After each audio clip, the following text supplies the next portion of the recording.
The opioid crisis is well known. It's well discussed. There's many task forces at the federal, the state, the county, the city. Despite that, and with all terrific intentions to really alleviate a true healthcare crisis in our country and in the world, we're still seeing the rate of addiction increase.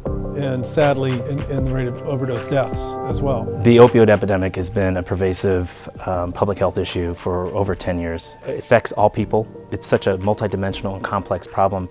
You can't boil the ocean and solve it with just one idea or one solution. It's going to require a collaboration of community partners, corporate and venture capitalist type groups. The Department of Justice comes into this as well. And so we were able to convene all those parties and understand what a technology solution could do to better enable treatments in the community. So for instance, neonatal abstinence syndrome, which is where we're trying to really help solve, it's about the mothers and babies. We want to help reduce babies born dependent on these opioids.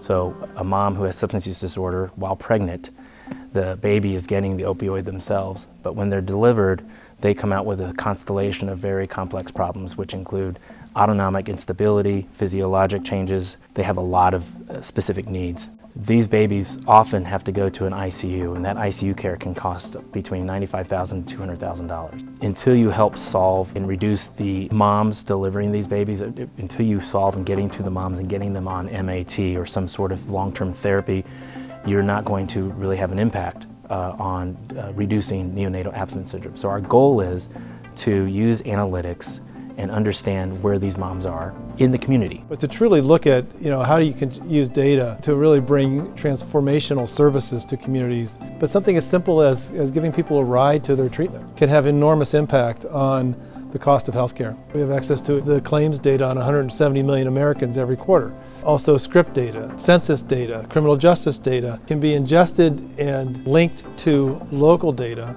so that you really start to have a very accurate picture down to a city block level of the dynamics of each of these very precise communities in themselves. In September then we'll begin actually developing the solution, which we think can begin to be utilized by the end of the year. Start tracking results through 2019 to understand where are we able to, to have something very precise as reduce the incidence of neonatal abstinence syndrome, in a given community. It's really about improving outcomes and making sure that we reduce the number of babies born with neonatal abstinence syndrome. There's so much capability out there that everybody wants to fix it. The challenge is how and where. And what we're doing is providing a how and a where.